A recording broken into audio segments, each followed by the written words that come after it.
Hello, my lovely student. This is Mansi. Welcome back to the channel. Now we're going to start with the next chapter, which is quadrilaterals. So quadrilaterals chapter 8 है, इसका one shot video करने वाले हैं हम. Let's get started. Quadrilateral क्या होता है? थोड़ा सा इसको zoom कर लेते हैं and let's start from here.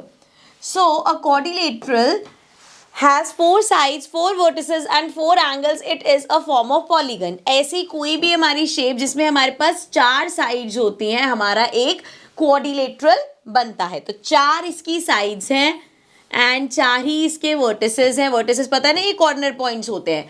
And चार ही यहाँ पे इसके एंगल्स बनेंगे. सो ये हमारा हो गया है क्वाड्रिलेटरल. ठीक है. नाउ प्रॉपर्टीज क्या होती हैं, ये पैरेललोग्राम के. तो पहले हम टाइप ऑफ क्वाड्रिलेटरल्स पढ़ लेते हैं. सो कौन कौन से टाइप के क्वाड्रिलेटरल्स है. सबसे पहले quadrilaterals can be classified into 5 type के पढ़ने वाले हैं, जिसमें पहला है पैरेललोग्राम. पैरेललोग्राम कैसा होता है, इस तरीके से हम बनाते हैं. इसमें क्या हमारे पास होता है, वैसे तो हम इसकी बहुत सारी प्रॉपर्टीज अभी पढ़ेंगे, बट सिंपल के आमने सामने वाली ऑपोजिट जो साइड्स होती हैं वो हमारी पैरेलल होती है, तभी उसका नाम पैरेललोग्राम है. रीड कर लेते हैं. A quadrilateral having its opposite sides parallel and congruent to each other. Congruent मतलब इक्वल. जहां पे भी यहाँ पे कॉन्ग्रुएंट वर्ड आएगा, सिंपल इक्वल मतलब है उसका. सो ऑपोजिट साइड्स इक्वल होती है और क्या होते हैं, पैरेलल होती है. ऑल्सो ऑपोजिट एंगल्स भी हमारे इक्वल होते हैं. अगर जैसे ये बना लेते हैं ABCD, सो एंगल D हमारा इक्वल होगा एंगल B के. ऐसे आमने सामने ऑपोजिट देखते हैं, एंगल A इक्वल होगा एंगल C के. ठीक है. तो ये होता है ऑपोजिट साइड्स. देन बात करते हैं रेक्टेंगल की. बहुत ही बेसिक सा है भाई. क्या होता है रेक्टेंगल की, क्या फीचर्स होते हैं भाई. So a quadrilateral that has its opposite sides equal and the angles are at right angle. देखो यहाँ पे अगर मैं बोलूँ ऑपोजिट साइड्स इक्वल है, तो वो तो पैरेललोग्राम में भी है, लेकिन यहाँ पे एक्स्ट्रा क्या है कि इसकी जो सभी एंगल्स होते हैं वो हमारे 90 डिग्री के होते हैं. इसलिए जब हम पैरेललोग्राम बनाते हैं थोड़ा सा ऐसे स्लैंटिंग होते हैं, तभी तो ये आपस में पैरेलल बन पाएंगी. लेकिन जब हम रेक्टेंगल की बात करते हैं तो एंगल 90 डिग्री होता है. अब यहाँ पे एक चीज और देखो, अगर मैं रेक्टेंगल की बात करूँ तो रेक्टेंगल के केस में भी इसकी ऑपोजिट साइड्स जो है वो पैरेलल है एंड इक्वल है. सो हम कह सकते हैं कि ये जो रेक्टेंगल है ना, ये भी एक तरह का पैरेललोग्राम है. सो सभी पैरेललोग्राम रेक्टेंगल्स नहीं हो सकते क्योंकि एंगल 90 डिग्री नहीं है, लेकिन सभी रेक्टेंगल्स हमारे पैरेललोग्राम होते हैं. ठीक है, क्योंकि पैरेललोग्राम की सभी फीचर्स सारी उसमें इसमें रेक्टेंगल में सभी क्वालिटीज हैं. ठीक है. चलो ये हो गया. नेक्स्ट है स्क्वायर. अब स्क्वायर क्या होता है, quadrilateral that has all its sides of equal length and all the angles are 90 degree. अब जब हम स्क्वायर की बात करते हैं इस तरीके से, तो इसमें क्या है, सारी साइड्स आपस में इक्वल है एंड एंगल्स 90 डिग्री है. अगेन इसके अंदर भी पैरेललोग्राम की सारी क्वालिटीज हैं, तो स्क्वायर भी पैरेललोग्राम होता है. इसके अंदर रेक्टेंगल की भी सारी क्वालिटीज हैं. सो एक स्क्वायर रेक्टेंगल भी हो सकता है, लेकिन एक रेक्टेंगल स्क्वायर नहीं हो सकता क्योंकि इसकी सारी साइड्स इक्वल नहीं है. ठीक है. सो ये हो गया स्क्वायर. रोम्बस में क्या होता है, पैरेललोग्राम. यहाँ पे अगर मैं रोम्बस की डेफिनेशन में लिख रही हूँ, इसलिए मैं बार बार आपको लेके वो उस बात बताती जा रही थी कि ये भी पैरेललोग्राम है. जब हम लिखते हैं जैसे रोम्बस को मैंने लिखा पैरेललोग्राम, सो दैट मीन्स एक रोम्बस में पैरेललोग्राम्स की सारी प्रॉपर्टीज हैं. ठीक है. That has all it's sides of equal length. एक ऐसा पैरेललोग्राम जिसकी सारी साइड्स इक्वल होंगी. एक ऐसा पैरेललोग्राम जिसकी सारी साइड्स हमारी इक्वल है. नाउ यहाँ पे एक चीज दिमाग में आ सकती है कि मैम अगर एक पैरेललोग्राम की सारी साइड्स इक्वल है तो वो तो हमारा स्क्वायर हो जाना चाहिए, लेकिन ऐसा नहीं. क्यों? क्योंकि अगर हम सिर्फ लिख रहे हैं पैरेललोग्राम की सारी साइड्स इक्वल है, यहाँ पे हमने एंगल्स की बात नहीं करी. रोम्बस के एंगल्स 90 डिग्री हो ये जरूरी तो नहीं है. सो यहाँ पे ये चीजें थोड़ी थोड़ी सी आपको समझनी पड़ेंगी कि जब हम बोल रहे हैं पैरेललोग्राम जिसकी सारी साइड्स इक्वल है वो रोम्बस है. अगर हम बोले एक पैरेललोग्राम जिसकी सारी साइड्स इक्वल है और सभी एंगल्स 90 डिग्री हैं, सो हम एक स्क्वायर की बात कर रहे हैं. ठीक है. आई होप समझ में आ रही होंगी चीजें. लास्ट है ट्रेपीजियम. ट्रेपीजियम होता है it has one pair of parallel side, its sides may और may not be of equal line. So इसमें एक पेयर ऑफ पैरेलल साइड्स होता है, इसकी साइड्स इक्वल हो भी सकती है और नहीं भी हो सकती. ठीक है. ऐसा कोई हार्ड एंड, अगर इस तरीके से कोई ट्रेपीजियम है आपके पास कि ये तो पैरेलल है लेकिन ऐसा है, सो अब देखो जरूरी नहीं है कि ये साइज इसकी इक्वल हो. किसी किसी केस में इक्वल हो भी सकती है इसकी साइज और किसी किसी केस में इक्वल नहीं भी होंगी, ठीक है। So this was about type of quadrilaterals. अब हम थोड़े से यहाँ पे पैरेललोग्राम की प्रॉपर्टीज पढ़ने वाले हैं।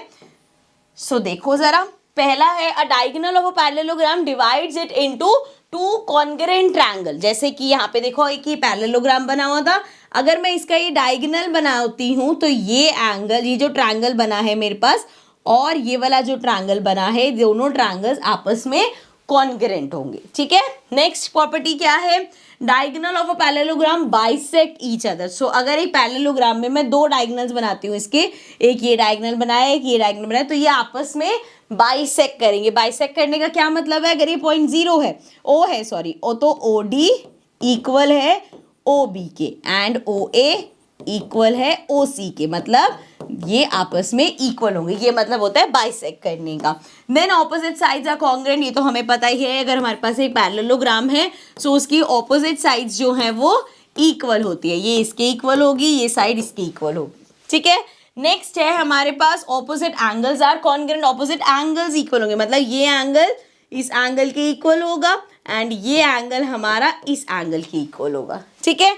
नेक्स्ट देख लो, consecutive angles are supplementary. Consecutive angles कौन से होते हैं, इसको ऐसे कर दो, मतलब अगर हम इस एंगल की बात करेंगे तो इसके साथ वाला ये वाला जो एंगल है, इन दोनों का सम हमेशा 180 डिग्री होगा। सप्लीमेंट्री का मतलब क्या है, 180 डिग्री, ठीक है। सो इसमें सिर्फ ऐसा नहीं कि ये वाले एंगल्स होंगे, ये जैसे इसको नेम दे देते हैं A B C D.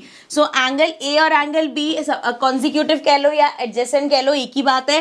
Angle A plus B 180 होगा, एंगल बी और सी भी तो एडजेसेंट है, सो बी प्लस सी भी हमारा 180 होगा। सी और डी भी एडजेसेंट है तो सी प्लस डी भी हमारा 180 होगा एंड डी और ए भी हमारा क्या है, एडजेसेंट है, सो ए प्लस डी भी 180 होगा, ठीक है। सो ये हो गया कि इसके एडजेसेंट एंगल्स या कॉन्जिक्यूटिव एंगल्स सप्लीमेंट्री होते हैं, मतलब 180 डिग्री होते हैं। Now if one angle is right angle then all angles are right angle. अब ऐसा क्यों बोला गया, देखो जरा, अगर वो कह रहे हैं कि ये पैरेललोग्राम है एंड इसका एक एंगल अगर 90 डिग्री हो गया, सो अगर ये एंगल सिर्फ 90 डिग्री है, इसको मैं नेम कर देती हूँ ए बी सी डी, तो अगर एक एंगल 90 डिग्री, पहली बात तो ए और सी, एंगल ए इक्वल होगा एंगल सी के ऑपोजिट एंगल है, तो ये भी 90 डिग्री हो गया, ठीक है। और अभी हम पढ़ के आए कि जो एडजेसेंट एंगल होते हैं, मतलब एंगल ए और angle D, angle A plus angle D equal होगा 180 डिग्री के, तो एंगल ए क्या है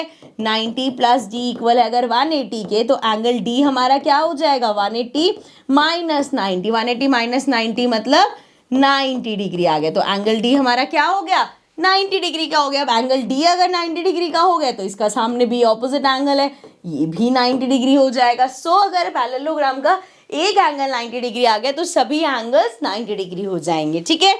सो ये आ गई प्रॉपर्टीज पैरेललोग्राम की। अब चलते हैं यहाँ पे एंड एक क्वेश्चन करके देखते हैं, angle sum property of quadri. जैसे हमने देखा था कि एक ट्रायंगल होता है, कोई भी ट्रायंगल आप ले लो, उसके सभी एंगल्स का सम, जैसे लेट्स सपोज ये ए बी सी है, so angle A plus angle B plus angle C हमारा 180 डिग्री होता है, ठीक है।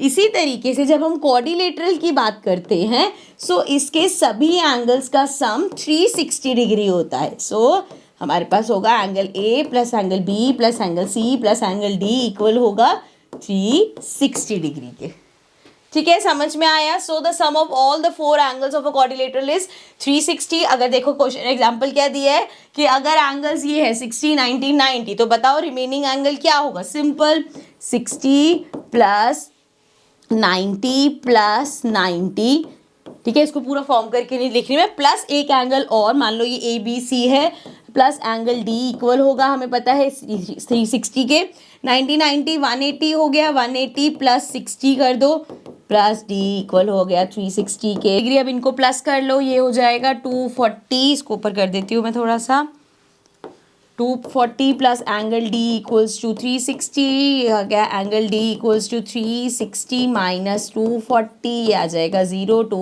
1। सो एंगल डी हमारे पास आ गया 120 डिग्री, ठीक है। सो यहाँ पे ये देख लो ये आ गया।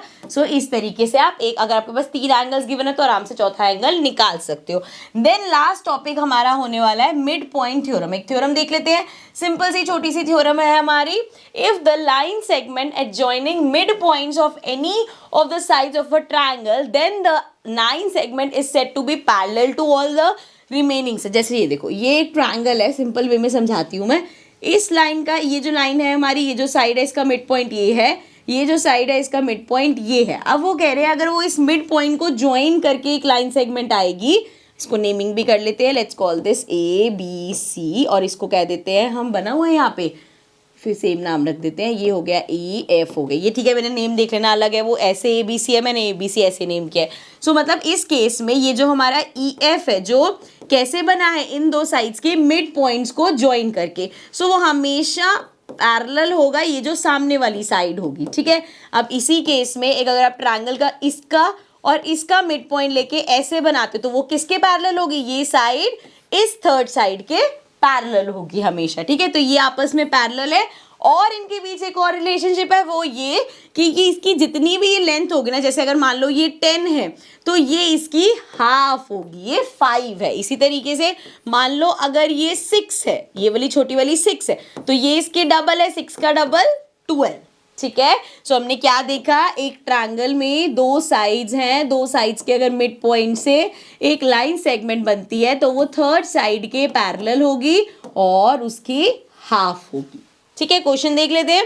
इन triangle A B C midpoints of B C C A B and D E F are respectively, ये हमारा इसका मिड पॉइंट एफ हो गया, इसका मिड पॉइंट ई हो गया। Find the value of E F. अब उन्होंने कहा ये ई एफ की वैल्यू निकालो अगर बी सी 14 है, अगर ये पूरा बी सी जो है ये 14 है, अभी हमने देखा कि उसके मिड पॉइंट से बने तो ये इसका हाफ होगा, सिंपल, ये क्या हो जाएगी, 7 हो जाएगी, 14 का हाफ हो जाएगी। सो देख लो, ये आ गया 7, ठीक है। So this was our chapter quadrilaterals. I hope, हो सकता है चैप्टर थोड़ा सा लेंथी लग रहा हो आपको करते हुए, बट चैप्टर बहुत सिंपल है, इजीली आप क्वेश्चंस इसके अटेम्प्ट कर पाओगे। So I will see you all in the next video. Also full fledge chapter का लिंक आपको, प्लेलिस्ट का लिंक आपको नीचे डिस्क्रिप्शन में मिल जाएगा। See you all in the next video. Bye for now.